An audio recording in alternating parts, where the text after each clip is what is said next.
What is up, everyone? In today's episode, we're going to be talking about the 7 things to consider before you buy a home here in Evanston. There are some doozies in there that you may not want to live here at all. So stay tuned with me and don't forget to like and subscribe. That way you're up to date on everything Evanston, Wyoming, and let's hop right into it.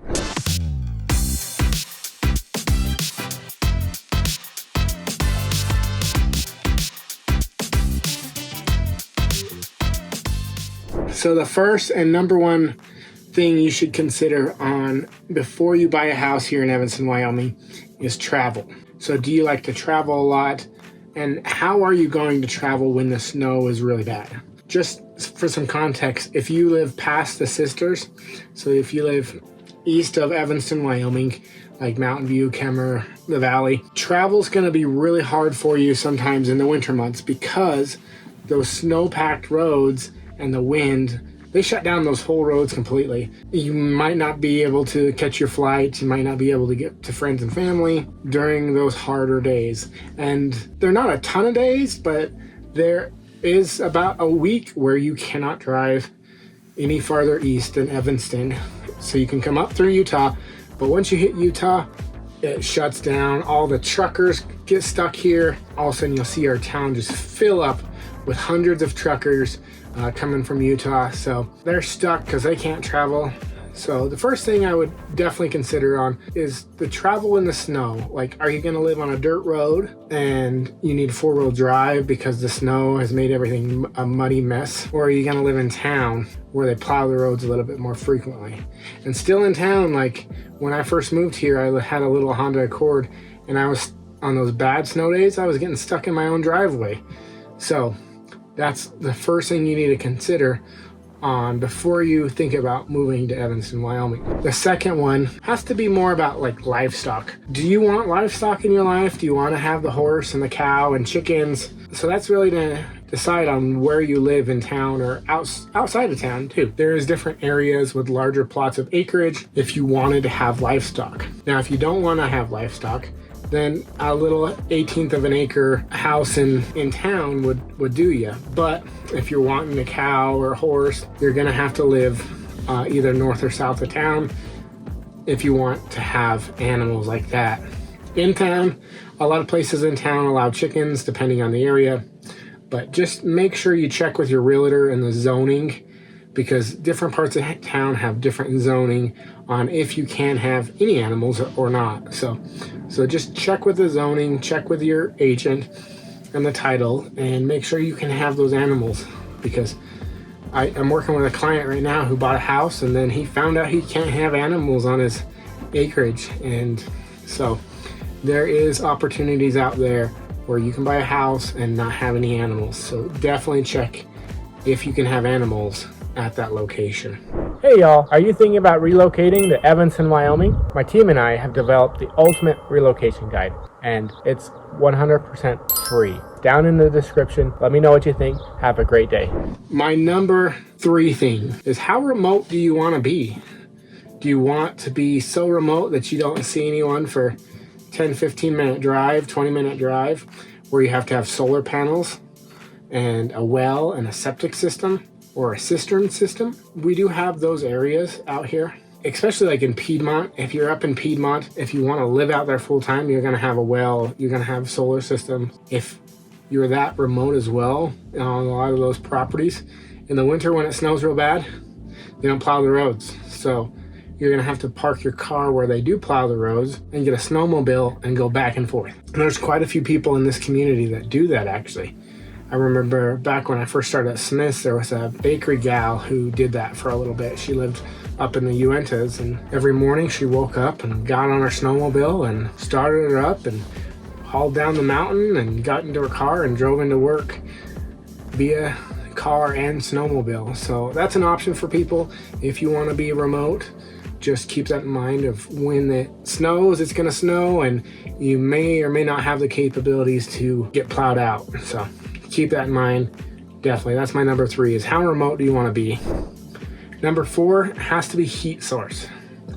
So up here we have tons of different kinds of heat sources. There's propane, there's natural gas, there's wood stoves, there's pellet stoves, there's electric heat. So I really have heard a lot of horror stories about electric baseboard heating just because of the price of it.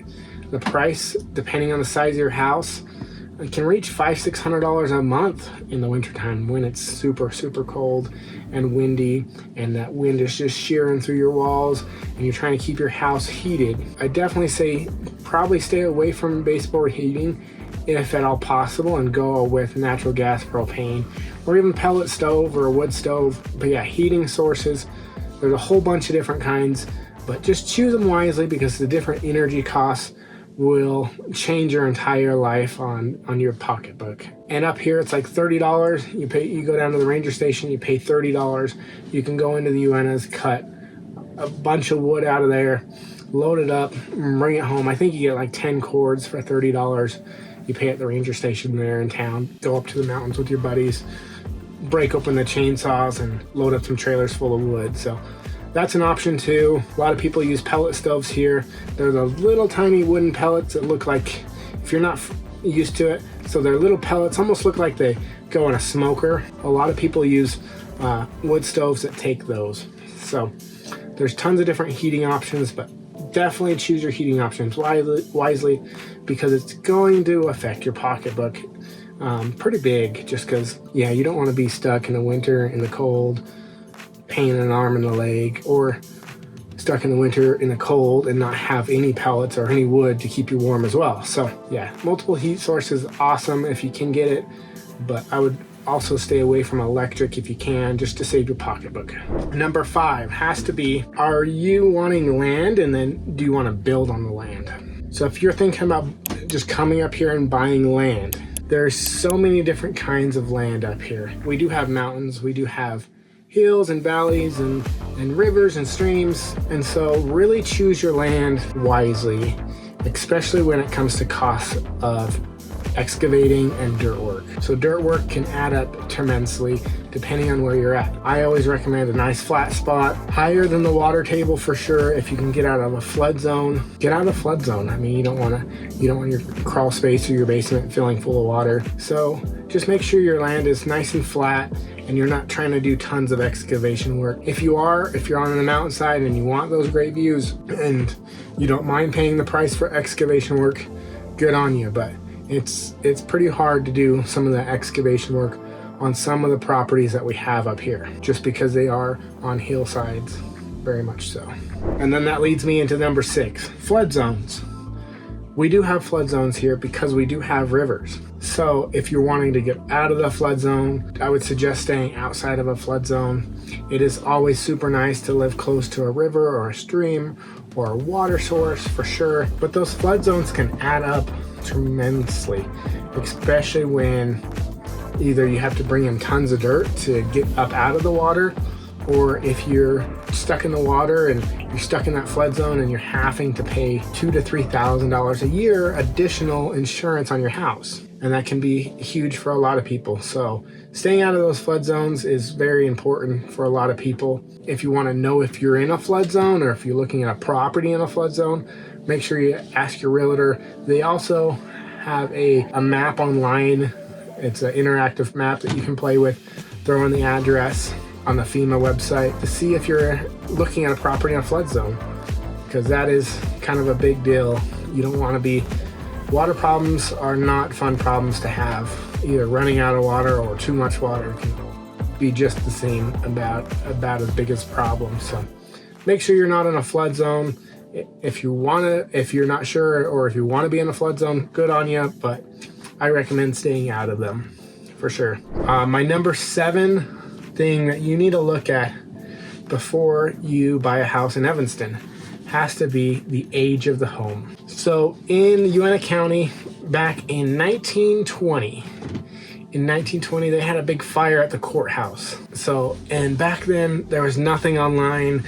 It was just the courthouse, and they just had paper files on everyone's house when it was built, how big they are and all of that. So the courthouse burned to the ground in 1920. So if your house was built in 1988, they moved your date up to 1920. So if you're looking online and you see a house that's 1920 online and you're like, oh, it's awesome, I want to check it out, definitely check it out, but just keep in mind that it may or may not be older than 1920. So there is some houses that you will see online that were built in 1900 here, and they had the option back then to take their paperwork and take it down to the courthouse and say, hey, my house was actually built in 1900, change the date. So they did those on a couple of the homes here, but most of the homes that are older than 1920 all got moved up to 1920 because of that fire. So huge thing to consider when you're buying a house here in Evanston, Wyoming. Just keep those in mind. If you have any questions about the area, about what houses you want to look at, definitely let me know. I've been here for a long time. I love the area. I know a great deal about the area. If you want a tour, just let me know. You guys have a wonderful week, and we'll talk to you soon.